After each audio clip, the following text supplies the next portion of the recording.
One more time. Hey guys. So over on the main channel, I made a video about the first episode of The Last of Us. Fun fact, that video was actually supposed to be on this channel, but due to some shenanigans, it went on the main channel.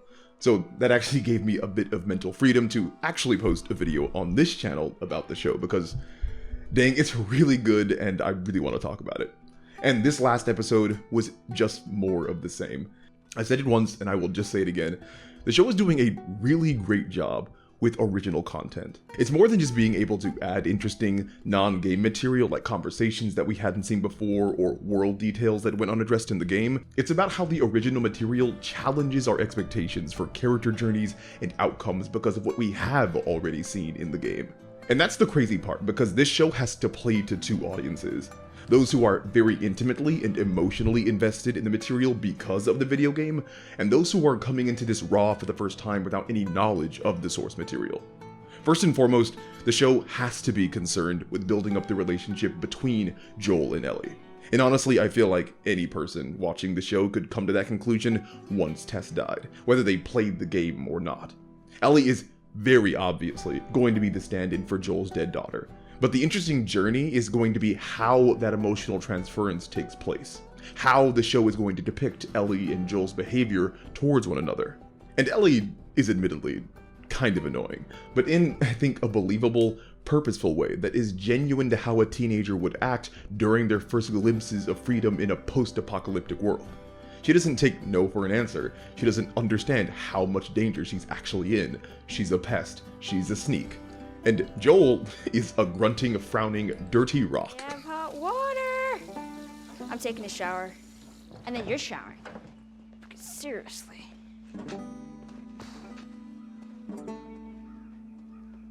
He may as well say like 2 or 3 dozen sentences an episode and emotes like an Easter Island head. But it's just, it all works. Bella Ramsey and Pedro Pascal are displaying Joel and Ellie in markedly different ways than their video game counterparts, and that's okay because I'm still invested in the potential emotional vulnerability that is hiding in both of them. And because of that, on a narrative level, I expect everything to center around those two characters. It only makes sense. But every time I do have an expectation with the show, it manages to subvert it. I knew Bill and Frank were going to play a role in the episode because, again, I played the game.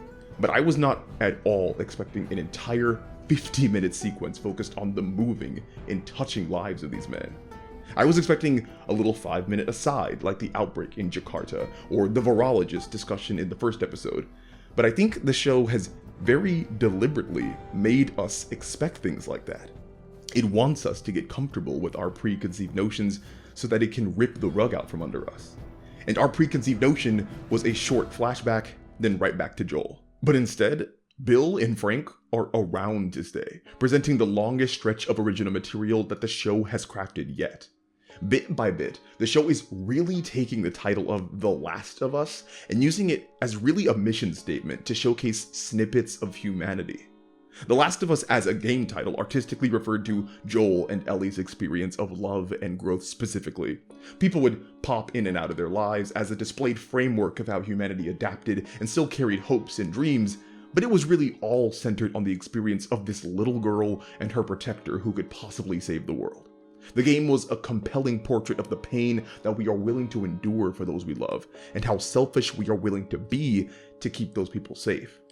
The show, though, seems to be going in a different route. Instead of The Last of Us directly referring to Joel and Ellie, and then tangentially referring to people they encounter, the us in The Last of Us has been broadened to center on the multifaceted aspects of humanity as a whole. We've seen sick children being lied to and killed. We've seen people come to grips with their own morality and mortality. We've seen a father lose their child. And we've seen love blossom and grow. Bill and Frank became just as much main characters as Joel and Ellie. This small, inconsequential relationship from the game was expanded upon to display one of the better examples of human connection that I've seen in a long time on screen. Bill and Frank, first and foremost, were people with various traits and flaws and struggles. Bill was a recluse who shut himself off from the world, and he highly valued that pessimism because it allowed him to not die in a fungal apocalypse. Frank was a hapless optimist who wore his heart on his sleeve. But the combination of these two lifestyles worked together to evoke the truest aspects of one another. Frank became fed up with the world and the struggles that he endured, willing to literally die to escape them. And Bill had his humanity restored and was willing to fight to the bitter end because of his love. And for those of you who care about this, Bill and Frank's representation and relationship was just a really great way of portraying a gay couple.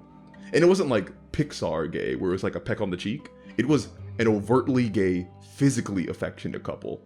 But at the same time, they weren't stereotypes. Their gayness wasn't their conflict. They weren't hot, greased up bodybuilders. One of their love interests didn't die tragically on screen so that we didn't have to see gayness anymore.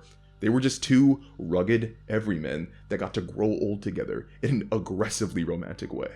Those final moments where Frank is asking for Bill's help with his death honestly had me considering my own thoughts and reactions to if a loved one were to make such a request of me. At the end of the day, they were human. They were more than their sexuality. They were characters in conflict with not just the world, but with themselves. And that conflict manifested as a constant anxiety I had while watching the episode, because as a lover of the game, I knew how this story ended.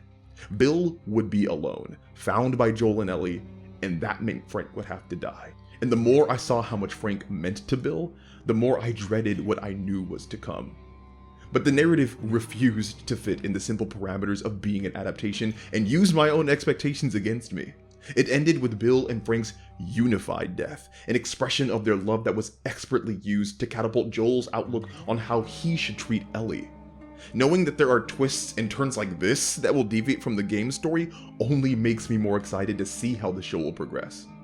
I know that some people are critiquing the episode as being filler or not having enough action to justify itself, but as an expression of art and a true showcase of the humanity remaining in The Last of Us, I thought it was a brilliant expression and an episode that reigns among the best of the last few years in my book. We still have a long way to go for sure for the rest of the season to see if they're actually going to stick the landing, but I know now more than ever, I'm excited to see how it's going to get there. Anyway, thanks for watching all the way to the end, guys. I'm going to get some sleep because it's way too late, but we will talk again soon.